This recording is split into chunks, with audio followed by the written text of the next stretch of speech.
Garuda Express, an international courier service.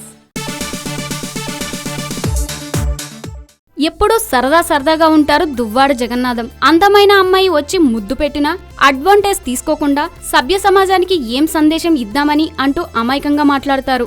అతని తీరు చూసిన ఎవరికైనా భలే సరదాగా ఉంటుంది. అలాంటి జగన్నాథంకి అప్పుడప్పుడు కోపం కూడా వస్తుందండోయ్. మరి ఆయనకి కోపం వస్తే ఎంతగా ఉతికి పారేస్తాడో తెలియాలంటే మాత్రం డీజే చూడాల్సిందే. అల్లు అర్జున్ కథానాయకుడిగా నటిస్తున్న చిత్రం ఇది. పూజా హెగ్డే కథానాయిక, హరీష్ శంకర్ దర్శకత్వం వహిస్తున్నారు. దిల్ రాజు నిర్మాత. ప్రస్తుతం హైదరాబాద్ లో చిత్రీకరణ జరుగుతోంది. రైల్వే స్టేషన్ నేపథ్యంలో వచ్చే కీలక సన్నివేశాల్ని అల్లు అర్జున్ పై తెరకెక్కిస్తున్నారు. దువ్వాడ జగన్నాథంకి కోపం వచ్చినప్పుడు జరిగే ఓ ఆసక్తికర సంఘటన నేపథ్యంలో సాగే సన్నివేశాలివి. అల్లు అర్జున్ ఈ చిత్రంలో ఓ బ్రాహ్మణ యువకుడిగా నటిస్తున్న విషయం తెలిసిందే. ఆ పాత్ర కోసం వేషభాషలు, హావభావాలు కొత్తగా ఉండేలా తనని తాను తీర్చిదిద్దుకొని కెమెరా ముందుకు వెళ్లారు బన్నీ. ఇక ఈ చిత్రానికి దేవిశ్రీ ప్రసాద్ స్వరాలు మరో హైలైట్ గా నిలుస్తాయని చెప్పాల్సిందే.